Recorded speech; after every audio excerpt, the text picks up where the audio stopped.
So, Marianne Williamson, writer, congressional candidate. Are you having fun yet? I'm having fun and I'm having stress. It's both and. And how would you say, you've been doing this for a while now. The last time we talked, it was very early in the process. Do you feel this process has changed you in any way, this process of running for office, or is changing you? You see who you are, certainly.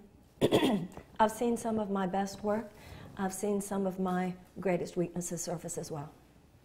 Well, that's very honest. It's a very honest answer. And, you know, one of the things I've noticed is in your campaign, the coverage seems to, whenever reporters want to say nice things about you, your strengths as a candidate or your abilities or your viability or electability, they seem to often feel the need, my observation, to offset that with some disparaging remarks or a little bit of the caricaturing we talked about the last time we had a conversation as New Age guru or what have you.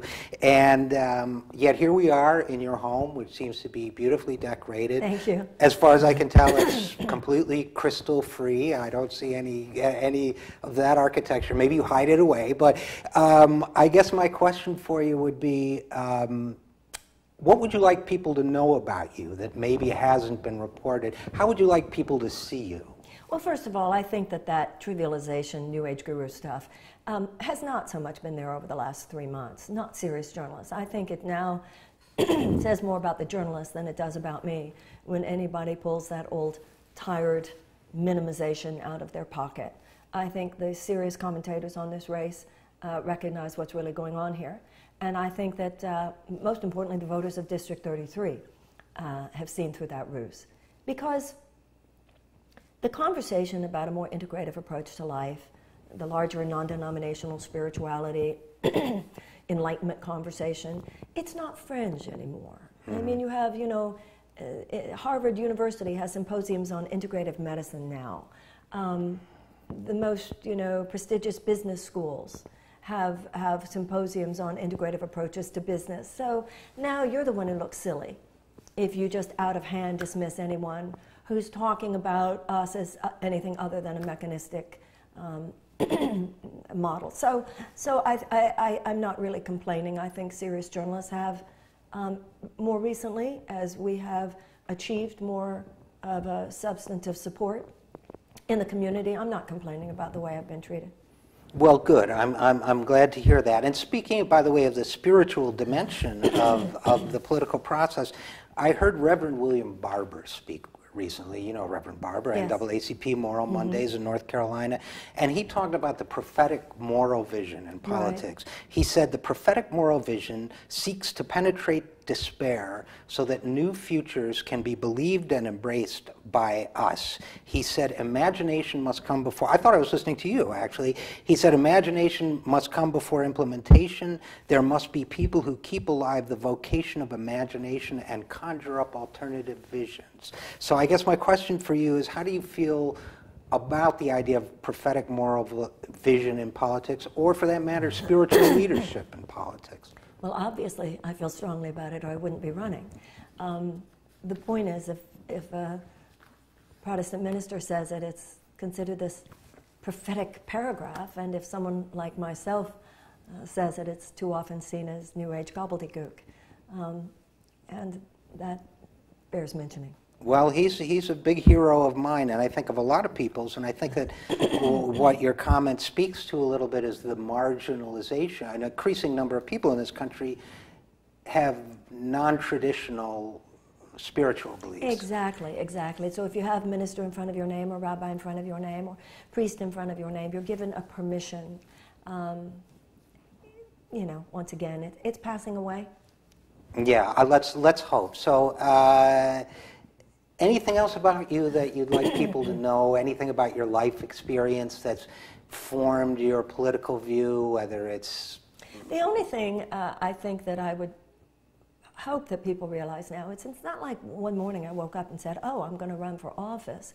I founded Project Angel Food. I'm on the board of Results, which is an anti-hunger and anti-poverty lobbying organization. I co-founded the Peace Alliance.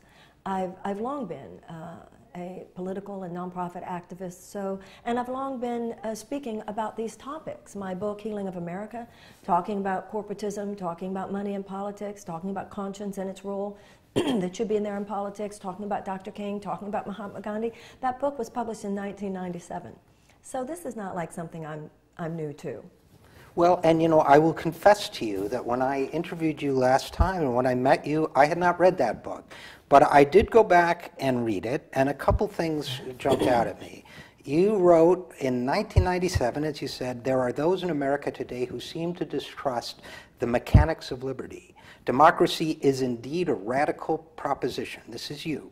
It is posited on the notion that each of us, from the depths of our own wisdom, brings to society the unique and precious gift of our own viewpoint and experience, which I thought was pretty prophetic, as you noted.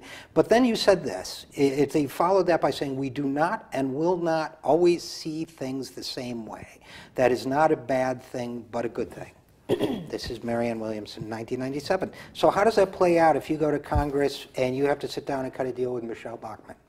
Well, look, if Michelle Bachmann, of course she's not running this time, so I wouldn't be cutting a deal with Michelle Bachmann. Granted, but anybody who is a sitting representative was elected by their constituents. And I honor that. They have every bit as much right to be there as I. And politics is an art of compromise. You know, you don't compromise with your vision, but you do compromise with your politics. That is the job. And I think it shows a disrespect for our system of government if you don't recognize that. I also remember Martin Luther King's line that you have very little morally persuasive power with people who can feel your underlying contempt. So I would not be sauntering into Congress with this, you know, superior view that somehow I know and they don't. That's the problem in America.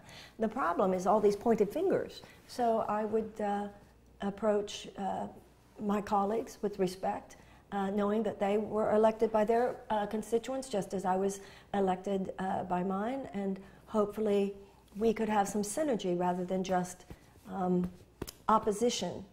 You know, President Eisenhower said the American mind at its best is both liberal and conservative. And I think that's true. I think that there are high-minded conservative values focusing mainly on personal responsibility, and there are high-minded liberal values focused more on public responsibility. I think both are true. I'm definitely a left-leaning person, but I recognize high-minded conservative values. The point is, so much of the game in Washington today isn't about either one, really. And the real dichotomy today, more often than not, is about economic versus humanitarian values. And so I would be trying to foster a new conversation that more has to do with introducing into the conversation the things that I think matter most, that I think too often are not spoken about in Congress, that really has to do with the re-democratization of the United States at a time when, according to the paper recently released by Princeton University, we are not currently functioning as a democracy. We're functioning as an oligarchy, a small political and financial elite that's our basic influencers of American policy. That's what I want to talk about. This isn't just a matter of arguing with conservatives. This is a matter of shouting from the rooftops so that everybody can hear. So how would that work in practice? In other words, tell us what your first month in Congress would be like. Right. You get there, I guess you Right. find your desk, your office, Right. The nearest restroom, and you start to meet your colleagues on both sides of the aisle. Right. How do you envision that? Right. Well, first of all, as you know, Congressman Alan Grayson, who's long been a hero of mine, has endorsed my candidacy. He came out here to campaign. Congressman Keith Ellison, who is a co-chair of the Progressive Caucus, has endorsed my candidacy. I'm a big fan of Barbara Lee. I'm a big fan of Bernie Sanders. So I would definitely be interested in working with people who I would see in many ways as my mentors. You know, what's going on? Fill me in. How can I help? What is the vision that I came here to help articulate so that its force could be magnified? Now, in terms of some of the people whose politics I would not necessarily agree with, there are two issues. First of all, you want to find the areas in which you do agree, and not always focus on the areas in which you do not agree, right? Take something like animal rights. You know, the puppy mills and the cockfighting and the factory farming. There are a lot of people, a lot of Christian conservatives, because their biblical sensibility is that God has told humanity to steward well, to be good stewards of the animals. So, and also a lot of the conservative Christians have been very active in the sex trafficking now. So there are a lot of issues where I would not necessarily agree with someone on this, but I would agree with them on that. or at least there might be an area where we could seek to work together. And I think there are many people in Congress who would look at me that way as well. I wouldn't agree with her about this, but let's talk to her about that. Also, Richard, when people ask me, what would be your first act? I would be there to listen a lot at the beginning. I would be there to observe a lot at the beginning. I don't think you're empowered in any situation where your first thing is to shout off your ideas. I think in any situation, power lies in observation and listening and really seeking to find yourself personally in human relationships. It shows some humility that I think attracts goodwill. Good. Now, you've told me a little bit about the people in Congress that which was actually going to be a question of mine, who do you feel an affinity for, who can you see yourself drawn to? What about in life? Who are your heroes? Who, either growing up or now, or, who do you admire? And well, as you know from reading Healing of America, I look at Gandhi, I look at Martin Luther King, I also look at Bobby Kennedy, like real heroes in many ways of their articulation of politics. Everybody has their own favorite founder.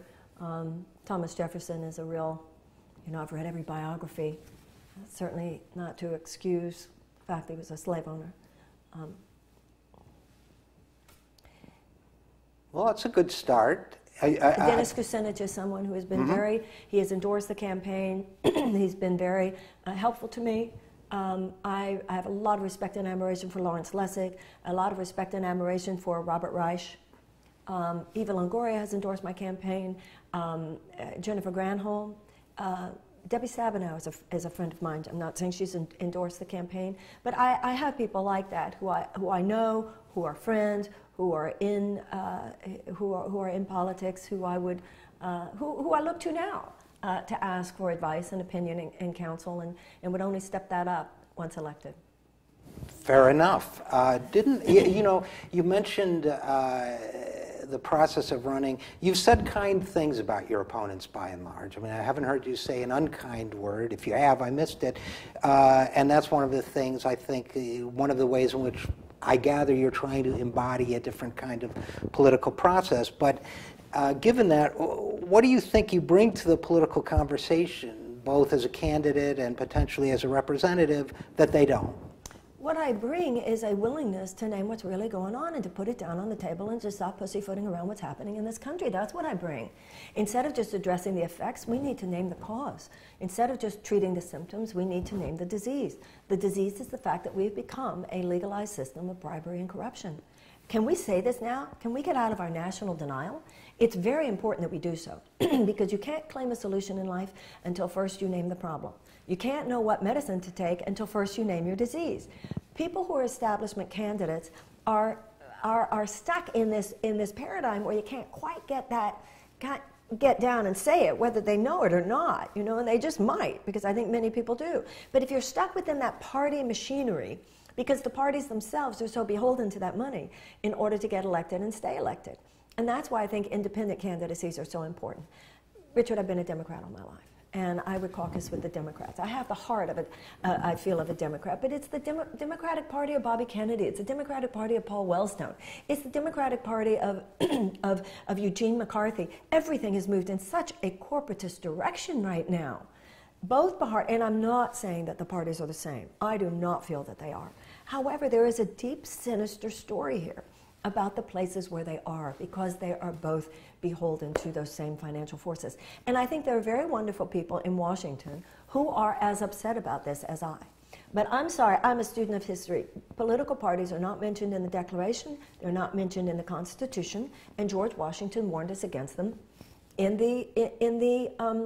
in his farewell address. Abolition was a people's movement, women's suffrage was a people's movement, civil rights was a people's movement. The political parties come in later. What's happening now is that the tail is wagging the dog. Political parties should be serving the will of the people. The people shouldn't feel like we have to serve the will of the parties. So I just feel I can just lay it down and say it the way I really think it and the way my constituents see it much more freely. You know, harder for me to get elected as an independent, but so much more I can do for people if once I get there. Just say it. Nobody's going to be telling me to sit down, shut up, wait my turn, go on this show, don't go on that show. This is how we're playing it. No, no, no, no, no. I have a relationship with the constituents of District 33, and this is what we think. Let's try something completely different. You have a lot of celebrity supporters. I mean, a lot, you know, Jane Lynch, Steven Tyler, Chaka Khan, I'm leaving, I always get her name wrong, I always call her Frances Farmer. Frances Fisher. Frances Fisher. What do you think the role of celebrities in politics should be? Well, it's not the issue of the role of celebrities, Richard, it's the role of citizens. Every citizen should be involved. And remember, if you're in a district, which is the west side of Los Angeles, that's like saying, should people in the oil business be involved in politics in Texas? That's where they live. So when you're talking about someone like an Alanis Morissette, she lives in the district. And I think that the vast majority of the celebrity support is from people who live in the district. They are supporting the candidate of their choice. Frances Fisher is my closest girlfriend. So, you know, having a close friend who's an actor or an actress in Los Angeles is like, well, hello, this is where people live. I admire anybody who puts their voice out there. A celebrity no more, but no less than anybody else. And by the way, I don't think that Wendy Girl lacks celebrity support. Oh, no, I'm sure she doesn't, but, you know, just the whole issue. It's funny how so many people who complain about celebrities in politics don't complain about money in politics. I know, it's crazy. And once again, they're Americans too. Right. When people say they should keep their mouth shut, nobody should keep their mouth shut. I mean, this whole idea of a political class is part of what this campaign repudiates. That's the same voice that would say, who was I to run? Excuse me, no American should be shamed for running, and no American should be shamed for using their voice. Yeah, somebody, I think it was you, reminded me that Congress was originally supposed to be farmers and... The founders called it the People's House. They thought it would be the farmer for a while, the shopkeeper for a while, the candle maker for a while, and that's what it should be today. It should be the stay-at-home parent for a while. It should be the teacher for a while. It should be the activist for a while. It should be the student for a while. It should be the yoga teacher for a while. It should be people. I mean, that's part of the profundity of the framers' vision, that half of Congress would be people. Right. The House was supposed to be the people's house. That's right, and that's that's a large part of the message of this campaign. There's a people's lockout. The average person is locked out of what I see as appropriate political influence, educational opportunity, and economic opportunity. Everybody, that's why an awakening of the American people is what's necessary now. Not, just selecting one woman to Congress isn't going to change all this. We need a movement. And I think part of what's been heard in this campaign is that I'll say to people, I'm not just asking you to wake up for a couple minutes and help me get elected. I'm asking that we all wake up and never go to sleep again. So you think that's why people like Keith Ellison or some of the other folks, Alan Grayson, you think, I don't know a lot about the ins and outs of being a member of a party, but I do know that you get some flack, or you can get some flack if you endorse somebody who's not running on your party ticket. So I would assume they made a pretty conscious decision to do that. And why do you suppose that is? Well, first of all, what you're saying is true, and I've learned more about that as time has gone on. You're right. For a sitting Democratic congressperson, which Alan Grayson is and which Keith Ellison is, for them to actually endorse officially an independent candidate, that was a big move. They knew that they would get flack, and they have. But they felt, according to them, that it was worth it. It was worth it because they honestly believed that by my being there, more change could be made. And in the words of Grayson, he said, I feel that many of the candidates have significant strengths. He said several of them do. But Marianne is the one I see making a real difference, and the only one I see making a real difference, he said. And he said, I'm very flattered by this, that he sees me becoming a national progressive leader, the likes of, he said, Elizabeth Warren or Dennis Kucinich, and I'm very proud of that. I'm a popularizer. This conversation can't just happen in Congress. The American people have to become engaged in this larger new conversation. And they know that I have an audience around the country. They know that I have a 30-year career articulating and engaging people in a deeper, more authentic conversation than popular culture bombards us with on any given day. And they see, and I believe rightfully so, if I may say so myself, tremendous political and social potential here, that I could engage many people who are not considered likely voters in primary elections of a congressional campaign to truly be enrolled in this dialogue and to see that politics should be a place where we are most conscious and most authentic and most sober and most mature. They see tremendous potential in that. And they're right. I mean, that's what this campaign has done. Something beautiful is going on here. And I'm very inspired by it. And I'm very moved by it. You know, I've seen throughout this district over the last 7 months how seriously people take their responsibility. They are interviewing the candidates, and they're doing their due diligence, and listening, and nodding their heads. When I talk about the second highest child poverty rate, or the highest mass incarceration rate, when I talk about the fact that student loan debt now exceeds credit card debt, how these kids, we should be helping our young people get educated, not making it harder for them to get educated, how a child who doesn't go to preschool or have some kind of intellectual stimulation before the age of 5 starts kindergarten behind on day 1, and if we don't catch that child up within 2 years, that child is on a 50% probability track to incarceration. That an African American man has a 1 in 3 lifetime probability of incarceration in America today. All over this district, from Malibu down to Rancho Palos Verdes to Calabasas to Beverly Hills, people nod their heads and know this is wrong. This is morally intolerable. This is morally unacceptable. And it's a beautiful thing what happens when a room full of Americans wakes up to something. And what I know from my own career over a space of 30 years is when you change a conversation in Los Angeles, you have a national trend on your hands within 5 years. And we need a new political conversation. The old one is tired. The old one is just dominated by entrenched, calcified thought forms. It's like, who can even hear it again?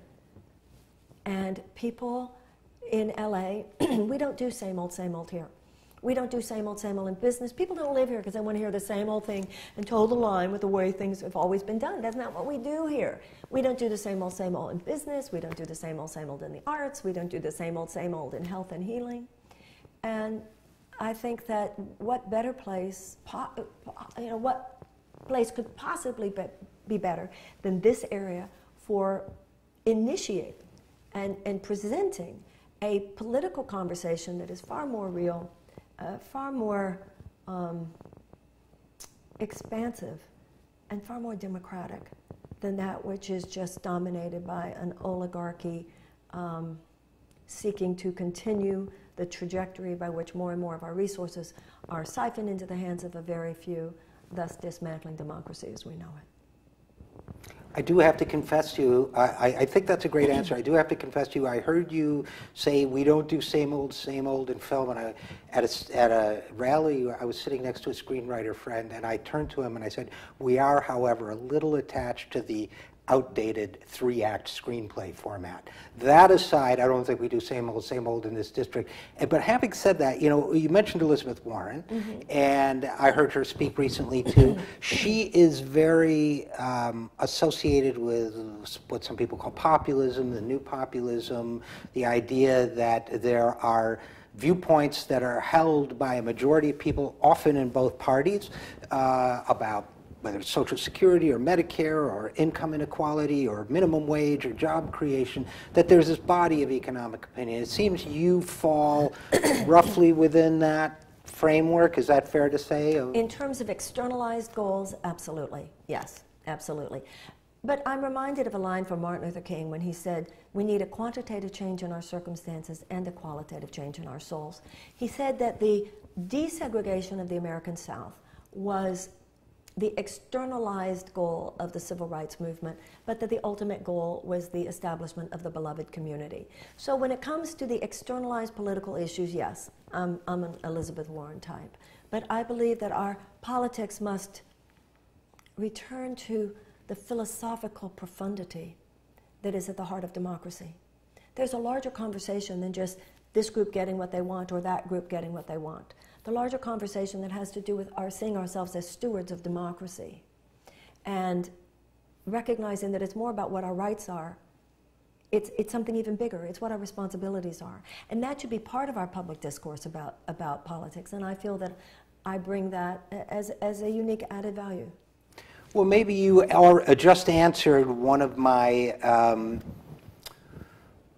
one of the questions I had been thinking of asking, which is I've heard you give what you would call externalities is a very populist message about child poverty and about all these issues to very wealthy audiences. And I think you even addressed it at one point, I'm not sure, but you know, in effect, say the rich are, because of the 33rd district, they're a part of your constituency. Yes. And they have hopes, they have aspirations, they want to live meaningful lives and contribute too. So it was striking to me, obviously this was what sociologists would call a self-selected crowd. They came to a Marianne Williamson event. But it struck me that it did resonate, that this message, populism, for example, is sometimes defined as appealing to the will of what we'd call now the 99%, the economic majority is sometimes in contradiction to the wealthy minority. But you see a unifying theme there between... Yes. Tell me about it. Not every rich person is a greedy bastard, any more than every poor person is a lazy taker. These are just stereotypes. My conversation in this campaign is an American one. And I don't think any socioeconomic group has a monopoly on conscience or decency or nobility or concern or love for this country. Mine is not a transactional model where it's all about you getting yours. It's about all of us coming together, particularly at a time when democracy as we know it is in trouble, and sharing our views and sharing our ideas for how we might make things better. And I know from my career for the last 30 years, I have a career where things look kind of like an AA meeting. You have the mogul sitting next to the homeless person because you're talking at a level where it doesn't matter. And that's what I feel the new politics is. It's having a conversation that has nothing to do with your socioeconomics. It has to do with your citizenship. I don't care how old you are. I don't care how rich you are, how poor you are, what color you are, straight, gay, whatever. You're an American. And that's, to me, what the conversation needs to be. And yes, I have heard that here. I have felt heard here. Another issue is that, capitalism has been good to me. I have sold a few books. I have been very fortunate in my career as an author. So I understand the high side of capitalism. And I understand the high side of business. I understand righteous exchange. I'm the only one in this race who is myself an entrepreneur, excuse me. I do understand, and I think people get that I understand that. I get that if I create something of value, and you find that valuable to you, you give me $1, I give you the book. You walk away with more in the form of the book, and I walk away with more in the form of the $1. I know the high side of that, and that's to me in line with the laws of nature. And I think people know that in this district, and I'm not just talking some theory or conceptualization without on-the-ground entrepreneurial experience. What I am decrying is not that people can get rich in America. What I'm decrying is that too many people are falling into poverty in America through no fault of their own. We have seen develop over the last few decades a predatory strain of capitalism on a global scale. And so I believe that most people in America, even those who celebrate, as I do, capitalism when done from a socially responsible place, recognize that that's a problem. And that's not inherent in capitalism. I feel that. And I think people get that about me. Last question. I'm going to break the rules of journalism a little bit to do it, because you told me something before we were interviewing, and I'm going to quote you. You said one of the most difficult things about being a politician is being a politician. If you are elected, and obviously you would first have to be one of the top 2 on June 3rd, which is when the election is, the primary election, and then, of course, prevail after that. If you go to Washington, what are your thoughts on how to be a politician in Washington without being a politician in Washington? Well, what I meant by that, I said, the worst part about being a politician is it turns you into a politician. And what I was referring to is that every conversation is about you. You know, as an author, I don't ask you, did you read my book? Do you know anybody who's reading my book? Are you going to come to my lectures? It's much easier to just be detached and like, my career isn't based on whether or not you read my book, but my career is kind of based on whether or not you and your friends are voting for me when you're doing a political campaign. I like to think, I might be kidding myself, I like to think once you're elected, that loosens up a bit, because at least for a while you're in. It's difficult to be unattached to result when you're running for office.